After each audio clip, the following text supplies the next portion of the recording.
Greater Noida में एक अवैध फैक्ट्री पकड़ी गई है जहां से ड्रग्स बरामद की गई है। दरअसल ये फैक्ट्री कपड़े की थी जहां अवैध रूप से ड्रग्स भी बनाई जा रही थी और ये पूरा काला कारोबार एक सोसाइटी में चल रहा था।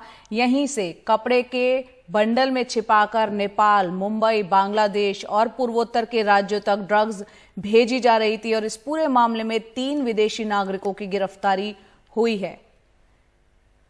आपको बता दें, बीते 15 दिनों में ग्रेटर नोएडा में करीब 50 किलोग्राम ड्रग्स पकड़ी गई है, 50 किलो, और अंतर्राष्ट्रीय बाजार में इसकी कीमत 500 करोड़ रुपए के करीब बताई जा रही है।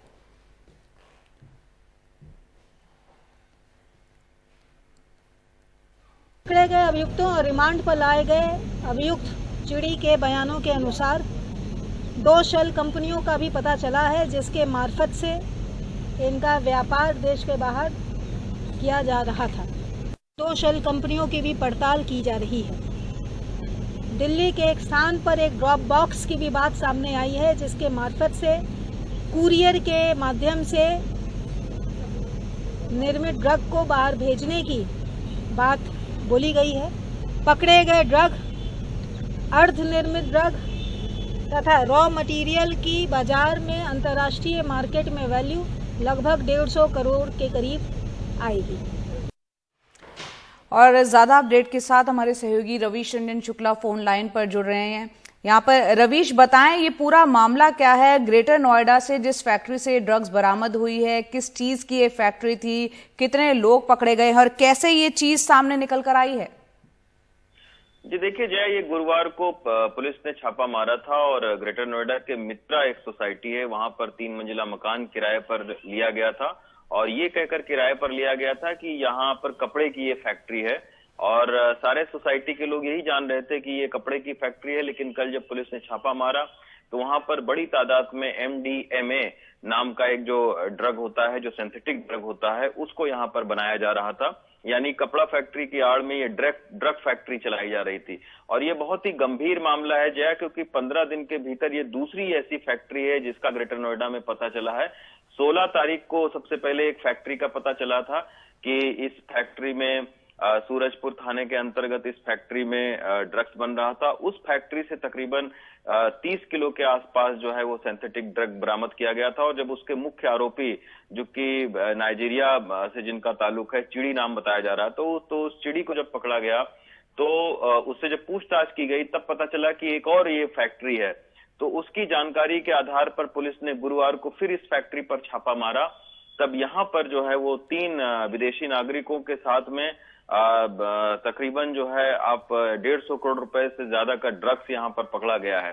तो एक अभी तक होता ये था जया कि ड्रग्स को लोगों के पास से पकड़ा जाता था, लेकिन ये इस तरीके की फैक्ट्री में और इतनी बड़ी तादाद में ड्रग्स जो सिंथेटिक ड्रग्स हैं उनको बनाया जाना, ये बहुत ही गंभीर बात है और यही वजह है कि उसके बाद से लगातार जो ग्रेटर नोएडा की पुलिस है वो अलग अलग जगहों पर छापेमारी कर रही है। जैसा कि अभी कमिश्नर लक्ष्मी सिंह खुद बता रही थी कि शेल कंपनियां बाकायदा बनाई गई इस ड्रग्स को भेजने के लिए। ये कपड़े के बंडल में इस ड्रग्स को छिपाकर बांग्लादेश, नेपाल, पूर्वोत्तर के राज्यों में और भी कई सारी जगहों पर इसको जो है वो भेजा जा रहा था। ये जो ड्रग्स है ये सिंथेटिक ड्रग्स होता है और ये अर्ध निर्मित जो है वो ड्रग्स भी मिला है जो एक बाकायदा फैक्ट्री लगाकर बनाई जा रही थी।